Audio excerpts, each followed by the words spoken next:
On November 22, 1963, President John F. Kennedy was shot twice while riding in an open-top car through Dealey Plaza in Dallas, Texas. He was pronounced dead 30 minutes later. A man named Lee Harvey Oswald was arrested within hours. 2 days later, while being transferred between jail facilities on live television, Oswald himself was shot dead by a nightclub owner named Jack Ruby. The man accused of killing the President of the United States was killed before he ever stood trial. The Warren Commission concluded the following year that Oswald had acted alone. Most Americans have never fully believed that conclusion. In 1992, the United States government passed a law promising that every remaining document related to the assassination would be released to the public by the year 2017. That deadline came and went. Files remained classified. More deadlines were set. More files remained classified. As of today, more than 60 years after Kennedy's death, the United States government still has not released everything it knows. The Warren Commission, established within a week of the assassination, concluded that Oswald fired 3 shots from the 6th floor of the Texas Schoolbook Depository using a bolt-action rifle that required manual reloading between each shot. The commission concluded he acted entirely alone, with no co-conspirators. The findings were immediately controversial. Critics pointed to the difficulty of firing 3 accurate shots that quickly from a bolt-action rifle. They pointed to witnesses in Dealey Plaza who reported hearing shots from multiple directions, including from the grassy knoll to the side of the motorcade rather than from behind it. Lee Harvey Oswald had a history that raised immediate questions. He had defected to the Soviet Union in 1959, lived there for nearly 3 years, married a Russian woman, and then returned to the United States in 1962. In the months before the assassination, he had traveled to Mexico City and visited both the Soviet and Cuban embassies. The CIA had been monitoring those visits.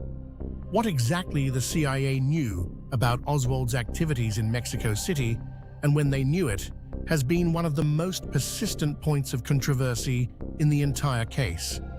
Jack Ruby's killing of Oswald, broadcast live on national television, eliminated any possibility of Oswald standing trial and answering questions under oath. Ruby had connections to organized crime figures in Dallas. He claimed he killed Oswald to spare Jacqueline Kennedy the ordeal of a trial. Ruby died in prison in 1967 of cancer, having requested multiple times to be moved to Washington, D.C., where he claimed he would reveal information he was too afraid to discuss in Dallas. That request was denied. In 1976, the House Select Committee on Assassinations was established to reinvestigate the case. Its final report in 1979 concluded that Kennedy was probably assassinated as a result of a conspiracy, based primarily on acoustic analysis suggesting a 4th shot had been fired from the grassy knoll area. The committee could not identify who else might have been involved. One government body concluded Oswald acted alone. A later government body concluded a conspiracy was likely. Neither conclusion has ever been definitively settled. In 1992, Congress passed the President John F. Kennedy Assassination Records Collection Act, mandating that all assassination-related government records be fully released to the public by October 2017. When 2017 arrived, President Trump faced pressure from the CIA and FBI to withhold a significant number of documents, citing ongoing national security concerns. He allowed a partial release, but permitted agencies to continue withholding thousands of documents. President Biden ordered additional releases in 2021, 2022, and 2023. Each release contained new details, but each release also confirmed that further documents remained classified, with agencies citing sources and methods they claimed could still compromise national security operations more than 60 years after the events in question. In 2025, the Trump administration ordered another tranche of documents released, drawing renewed media attention.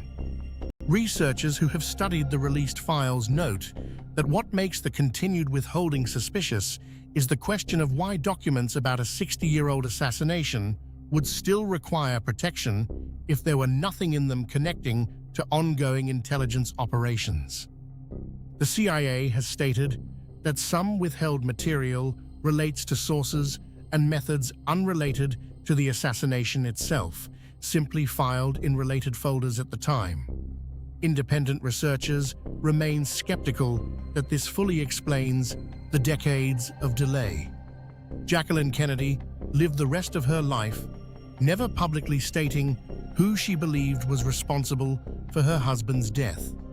Robert Kennedy reportedly told associates he believed his brother's death involved more than Oswald acting alone, though he never stated this publicly.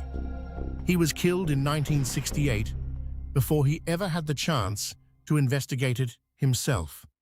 Either Lee Harvey Oswald, a 24-year-old former Marine with no organizational support, planned and executed one of the most consequential assassinations in modern history entirely alone.